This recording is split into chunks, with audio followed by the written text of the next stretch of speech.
Money feels like numbers, charts, and formulas, but the truth is far more uncomfortable.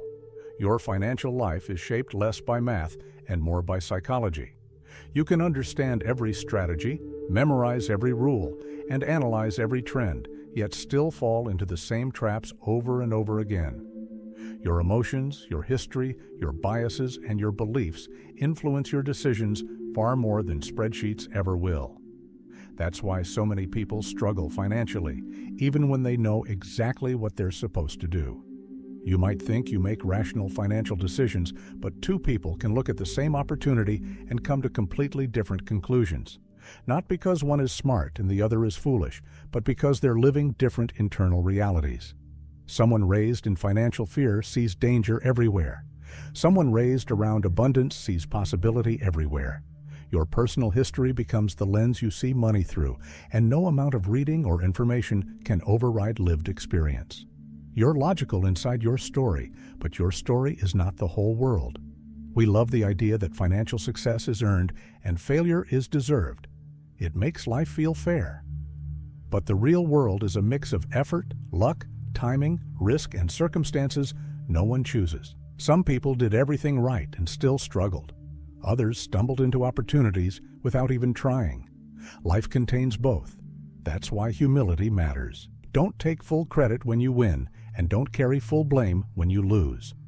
And be careful copying someone whose success came from conditions you'll never experience yourself. You can't control luck, but you can build systems that survive bad luck and take advantage of good luck when it shows up. Human beings love stories, especially stories that feel good. That's why one dramatic success convinces millions of people to try the same thing, even when the odds are terrible. The story feels real. The math doesn't. This happens constantly with investing, with spending, and with saving. People don't buy data. They buy the dream attached to it. When a story feels good enough, they stop questioning it. But a comforting story doesn't change the reality behind it. Always ask yourself if you believe something because it's true or because you want it to be true. Spreadsheets don't feel fear, envy, or panic. But you do. That's why plans that look perfect on paper often fall apart in real life. The goal isn't to be perfectly rational. The goal is to be consistently reasonable.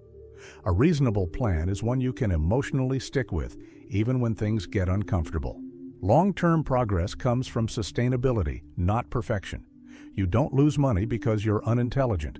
You lose it because your emotions start whispering louder than logic. Until you recognize when your emotions are steering your decisions, you'll mistake impulses for strategy. Many people ruin their finances not because they don't have enough, but because they want too much. More status, more attention, more admiration. But more has no ceiling.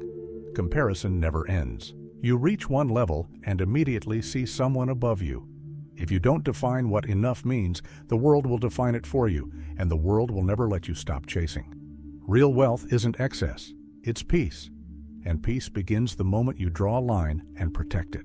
People often believe that expensive things create admiration. They imagine others looking at their possessions and feeling impressed. But when people see something luxurious, they don't think about the owner. They imagine themselves with it. Attention is not admiration. Real respect has nothing to do with what you own. It comes from who you are. Looking rich and being wealthy are two completely different things. Looking rich requires spending. Being wealthy requires not spending. Most of what impresses people visually actually damages long-term financial stability. True wealth is quiet. It shows up as low stress, freedom of choice, time to breathe, and the ability to walk away from anything that threatens your peace. If you want real wealth, get comfortable with not showing it. Fear spreads faster than facts. Bad news feels intelligent. Good news feels naive. Crashes are loud. Growth is quiet. The market rises slowly for years and no one notices. It drops sharply once and everyone panics. But long-term progress is almost always upward. Zooming out tells the truth. Zooming in distorts it. The financial principles that work best are simple, boring, and consistent. They don't make headlines, but they work for decades. Wealth isn't about brilliance, it's about endurance. Most people think saving requires a specific goal, but the real purpose of saving is flexibility. Life will change. Opportunities will appear. Emergencies will arrive without warning. Savings give you control in those moments. Control creates freedom, and freedom leads to better decisions. Investing doesn't just require money, it requires emotional strength. The real cost is volatility, uncertainty, and watching your portfolio drop when you least expect it. That emotional cost is the price of admission. You cannot earn long-term gains if you're not willing to tolerate short-term discomfort.